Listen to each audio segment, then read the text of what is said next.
everyone and welcome back to my channel. When Cecilie Fjellhoy, a 29-year-old Norwegian grad student living in London, swiped right on the 28-year-old supposed billionaire Diamond Heir on Tinder in 2018, she thought she'd found a Prince Charming. But the supposed dream man, who called himself Simon Leviev, turned out to be a nightmare, an international conman that duped her out of $250,000 and landed her in a psych ward. Netflix's jaw-dropping new documentary, The Tinder Swindler, out February 2nd, tells Fjellhoy's story and those of two other Leviev victims. Swedish marketing exec Pernilla Sjoholm and Dutch fashionista Ayleen Charlotte. When I saw Simon's pictures, he had the kind of look that I like, Fjellhoy says in the film. Leviev's profile showed a man who appeared to live a jet-setting life, full of stylish suits and designer clothes, sipping cocktails on exotic beaches and attending high-powered business meetings. Fjellhoy had no reason to doubt that he was the Prince of Diamonds that he betrayed himself to be. She even Googled him and found that there was indeed a billionaire Russian-Israeli diamond mogul, Leviev, aka the King of Diamonds, who she took to be her suitor's father. In reality, the two men weren't related, and Lev doesn't have a son named Simon. This guy's just having a very different life than I ever would experience. I was just thinking it would be kind of cool to meet up, Fjellhoy says. After several lavish dates, including one on a private jet, Leviev asked Fjellhoy to be his girlfriend and started referring to her as his future wife. But since he travelled constantly for his supposed work, much of their relationship was long distance, conducted through texts and calls with occasional visits.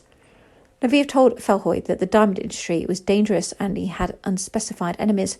To back up his claims, he showed her photos of bullets that had been sent in the mail and an image of his bodyguard, Peter, looking bloody and beat up after an attack. He said, "They're going after me. Thank God for Peter. If not, I would have been dead," Fjellhoy says in the film. Leviev then claimed he was unable to use his credit cards because his enemies could trace him that way. When he asked Fjellhoy if he could use her American Express card temporarily for 2 weeks or something, she didn't hesitate. "I'm his girlfriend. Of course we're going to help each other. It wasn't even a question," she says. She also had no reason to doubt that he could pay her back since he would foot the bill on all their dates, and she believed that he was a billionaire. In the space of a month, she lent him nearly $100,000.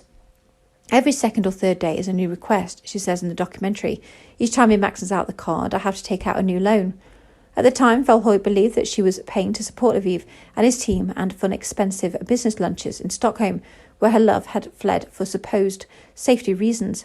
In reality, he was using Fjellhoy's money to take a new Tinder target, Sjoholm, out on the town. Before long, Fjellhoy had lent him $250,000. He sent her a cheque to reimburse her for $500,000, appearing generous, since that was for more than what she'd lent him. But it didn't go through. Confused, she contacted American Express and had a meeting with two agents who asked her to share a photo of her boyfriend. They looked at each other and they say, "That's the guy." Fjellhoy says, "They said he's a professional. He does this for a living. Everything is a lie. He's not a Prince of Diamonds, son of a billionaire.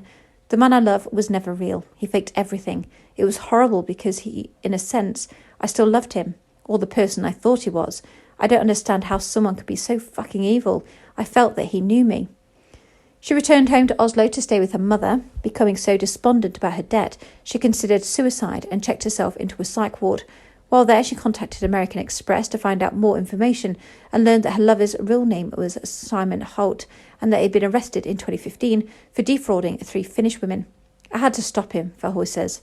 She reached out to Norwegian newspaper Verdens Gang and sent journalists there nearly 400 pages of her text correspondence with Leviev. "We mapped out at least 13 cases, with some of them containing more than one person, families and couples," Onsen told the Post. "But this is one that we were able to verify. In our research, we came across huge amounts of photos and material that showed different women we not always managed to identify, meaning there could be victims we don't know about." The response to initial reporting of Fjellhoy's story was overwhelming, journalist Hansen says in the film. Who were contacted by victims all over the world. He reported to the police in at least 7 different countries. Since he was using other people's credit cards to travel, he was difficult to trace because he conducted his grift on women who lived all over the world. It also made it difficult for local police in each woman's hometown to go after someone who was a small scam in their world. VG journalist Onsen explains in the documentary, "It's almost the perfect scam.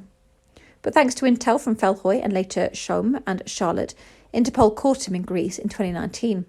He was sentenced to 15 months for the fraud he committed in Israel. But it's not quite a happily ever after ending. Hout was released early in May 2020 after just 5 months and amid COVID-19 prison concerns. He's living as a free man in Israel.